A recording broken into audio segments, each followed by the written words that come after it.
How do you explain when things don't go as we assume?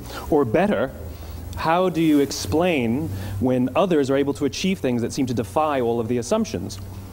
For example, why is Apple so innovative? Year after year after year after year, they're more innovative than all their competition. And yet, they're just a computer company. They're just like everyone else. They have the same access to the same talent, the same agencies, the same consultants, the same media. Then why is it that they seem to have something different? Why is it that Martin Luther King led the civil rights movement? He wasn't the only man who suffered in a pre-civil rights America, and he certainly wasn't the only great orator of the day. Why him? And why is it that the Wright brothers were able to figure out controlled powered manned flight when there were certainly other teams who were better qualified, better funded, and they didn't achieve powered manned flight, and the Wright brothers beat them to it? There's something else at play here. About 3.5 years ago, I made a discovery, and this discovery profoundly changed my view on how I thought the world worked, and it even profoundly changed the way in which I operate in it. As it turns out, there's a pattern. As it turns out, all the great and inspiring leaders and organizations in the world, whether it's Apple or Martin Luther King or the Wright brothers, they all think, act, and communicate the exact same way, and it's the complete opposite to everyone else. All I did was codify it. And it's probably the world's simplest idea. I call it the golden circle.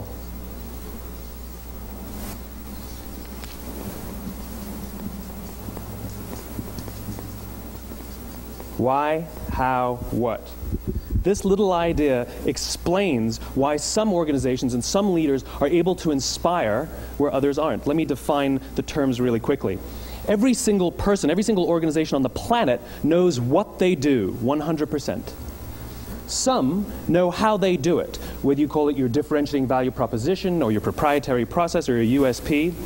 But very, very few people or organizations know why they do what they do. And by why, I don't mean to make a profit. That's a result. It's always a result. By why, I mean what's your purpose? What's your cause? What's your belief? Why does your organization exist? Why do you get out of bed in the morning? And why should anyone care? Well, as a result, the way we think, the way we act, the way we communicate is from the outside in. It's obvious. We go from the clearest thing to the fuzziest thing. But the inspired leaders and the inspired organizations, regardless of their size, regardless of their industry, all think, act, and communicate from the inside out. Let me give you an example. I use Apple because they're easy to understand and everybody gets it.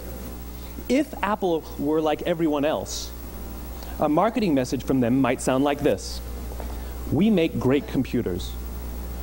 They're beautifully designed, simple to use, and user-friendly. Want to buy one? Meh. And that's how most of us communicate. That's how most marketing is done, that's how most sales is done, and that's how most of us communicate interpersonally. We say what we do, we say how we're different or how we're better, and we expect some sort of behavior, a purchase, a vote, something like that. Here's our new law firm.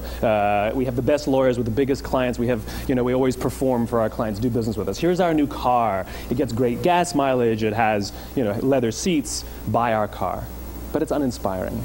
Here's how Apple actually communicates. Everything we do, we believe in challenging the status quo. We believe in thinking differently. The way we challenge the status quo is by making our products beautifully designed, simple to use, and user-friendly. We just happen to make great computers. Want to buy one? Totally different, right? You're ready to buy a computer from me. All I did was reverse the order of the information. What it proves to us is that people don't buy what you do, people buy why you do it. People don't buy what you do, they buy why you do it. This explains why every single person in this room is perfectly comfortable buying a computer from Apple. But we're also perfectly comfortable buying an MP3 player from Apple, or a phone from Apple, or a DVR from Apple. But as I said before, Apple's just a computer company. There's nothing that distinguishes them structurally from any of their competitors. Their competitors are all equally qualified to make all of these products. In fact, they tried. A few years ago, Gateway came out with flat-screen TVs. They're eminently qualified to make flat-screen TVs. They've been making flat-screen monitors for years. Nobody bought one. And Dell came out with MP3 players and PDAs. And they make great quality products, and they can make perfectly well-designed products, and nobody bought one. In fact, talking about it now, we can't even imagine buying an MP3 player from Dell. Why would you buy an MP3 player from a computer company? But we do it every day. People don't buy what you do, they buy why you do it. The goal is not to do business with everybody who needs what you have. The goal is to do business with people who believe what you believe. Here's the best part. None of what I'm telling you is my opinion. It's all grounded in the tenets of biology, not psychology, biology. If you look at a cross-section of the human brain, looking from the top down, what you see is the human brain is actually broken into three major components that correlate perfectly with the golden circle. Our newest brain, our Homo sapien brain, our neocortex, corresponds with the what level. The neocortex is responsible for all of our rational and analytical thought and language. The middle two sections make up our limbic brains, and our limbic brains are responsible for all of our feelings, like trust and loyalty. It's also responsible for all human behavior, all decision-making, and it has no capacity for language. In other words, when we communicate from the outside in, yes, people can understand vast amounts of complicated information like features and benefits and facts and figures. It just doesn't drive behavior. When we communicate from the inside out, we're talking directly to the part of the brain that controls behavior, and then we allow people to rationalize it with the tangible things we say and do. This is where gut decisions come from. You know, sometimes you can give somebody all the facts and your figures, and they say, I know what all the facts and details say, but it just doesn't feel right. Why would we use that verb? It doesn't feel right. Because the part of the brain that controls decision-making doesn't control language. And the best we can muster up is, I don't know, it just doesn't feel right. Or sometimes you say you're leading with your heart or you're leading with your soul. Well, I hate to break it to you, those aren't other body parts controlling your behavior. It's all happening here in your limbic brain, the part of the brain that controls decision-making and not language. But if you don't know why you do what you do, and people respond to why you do what you do, then how will you ever get people to vote for you or buy something from you, or more importantly, be loyal and want to be a part of what it is that you do? Again, the goal is not just to sell people who need what you have. The goal is to sell to people who believe what you believe. The goal is not just to hire people who need a job. It's to hire people who believe what you believe. I always say that, you know, there's, if you hire people just because they can do a job, they'll work for your money. But if you hire people who believe what you believe, they work for you with blood and sweat and tears. And nowhere else is there a better example of this than with the Wright brothers. Most people don't know about Samuel Pierpont Langley. And back in the early 20th century, the pursuit of powered man flight was like the dot-com of the day. Everybody was trying it. And Samuel Pierpont Langley had what we assume to be the recipe for success. I mean, even now, when you ask people, why did your product or why did your company fail? And people always give you the same permutation of the same three things. Undercapitalized, the wrong people, bad market conditions. It's always the same three things. So let's explore that. Samuel Pierpont Langley was given $50,000 by the War Department to figure out this flying machine. Money was no problem. He held a seat at Harvard and worked at the Smithsonian and was extremely well connected. He knew all the big minds of the day. He hired the best minds money could find, and the market conditions were fantastic. The New York Times followed him around everywhere, and everyone was rooting for Langley. And how come we've never heard of Samuel Pierpont Langley? A few hundred miles away in Dayton, Ohio, Orville and Wilbur Wright. They had none of what we consider to be the recipe for success. They had no money. They paid for their dream with the proceeds from their bicycle shop. Not a single person on the Wright brothers' team had a college education, not even Orville or Wilbur. And the New York Times followed them around nowhere. The difference was Orville and Wilbur were driven by a cause, by a purpose, by a belief. They believed that if they could figure out this flying machine, it'll change the course of the world. Samuel Pierpont Langley was different. He wanted to be rich, and he wanted to be famous. He was in pursuit of the result. He was in pursuit of the riches. And lo and behold, look what happened. The people who believed in the Wright brothers' dream worked with them with blood and sweat and tears. The others just worked for the paycheck. And they tell stories of how every time the Wright brothers went out, they would have to take 5 sets of parts because that's how many times they would crash before they came in for supper. And eventually, on December 17th, 1903, the Wright brothers took flight. And no one was there to even experience it. We found out about it a few days later. And further proof that Langley was motivated by the wrong thing, the day the Wright brothers took flight, he quit. He could have said, "That's an amazing discovery, guys. Now we'll improve upon your technology." But he didn't. He wasn't first. He didn't get rich. He didn't get famous. So he quit. People don't buy what you do, they buy why you do it. And if you talk about what you believe, you will attract those who believe what you believe. Well, why is it important to attract those who believe what you believe? Something called the law of diffusion of innovation. And if you don't know the law, you definitely know the terminology. The first 2.5% of our population are our innovators.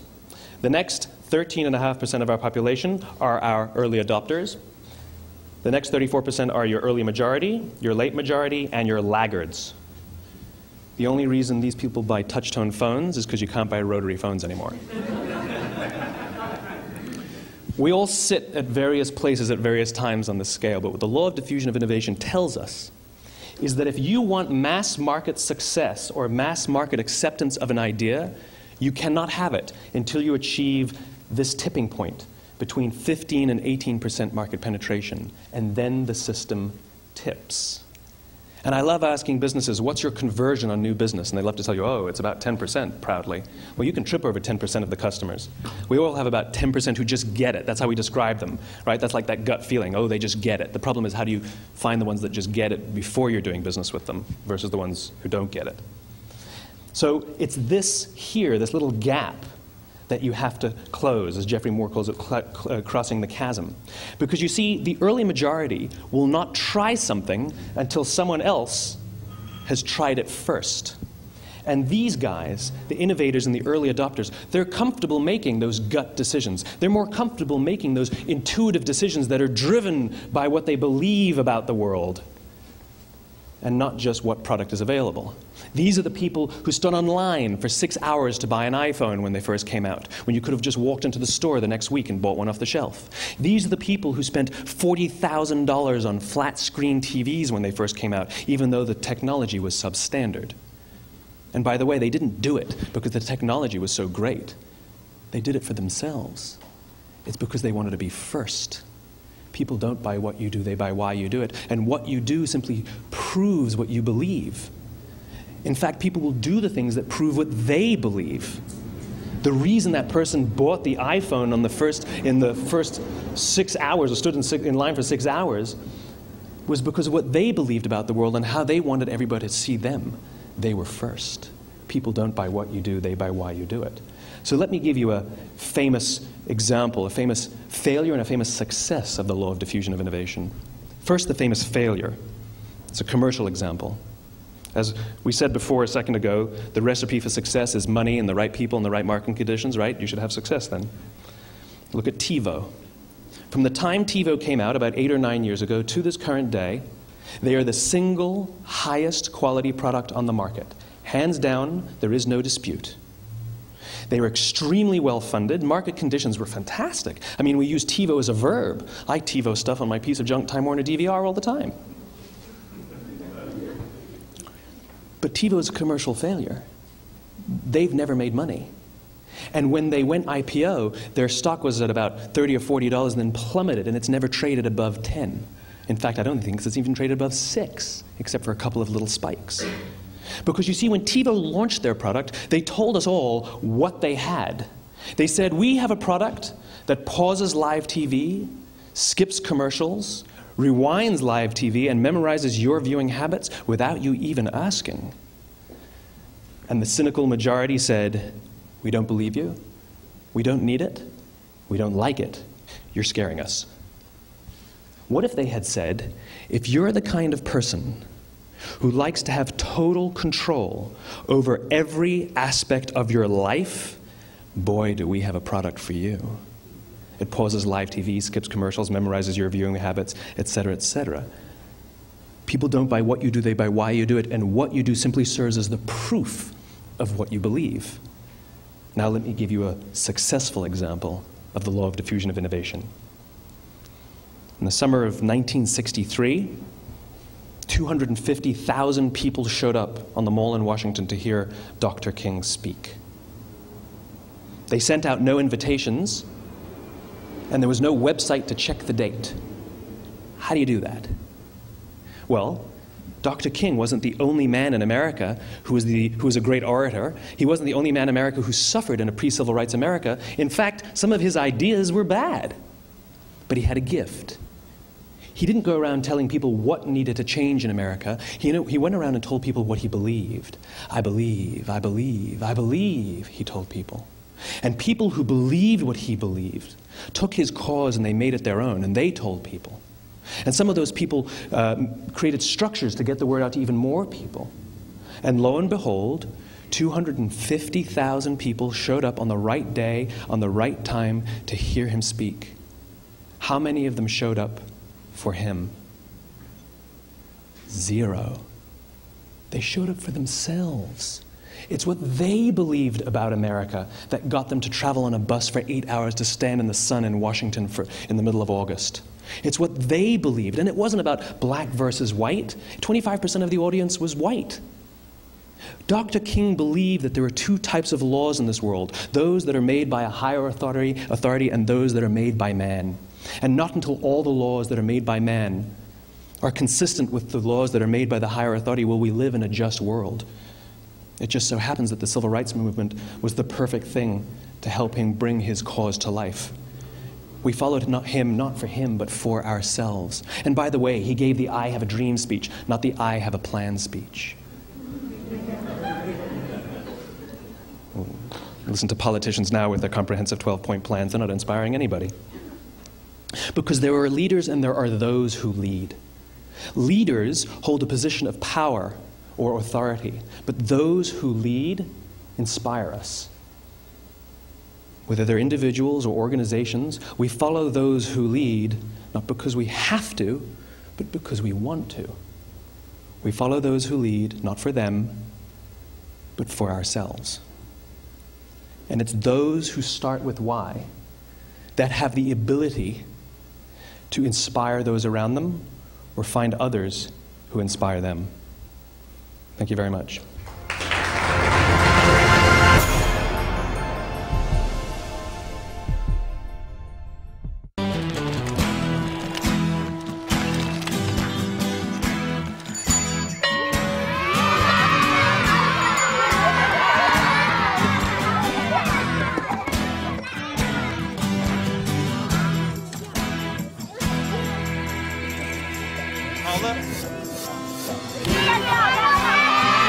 Sharing. That's video on the Human Network. Siska, welcome to the Human Network.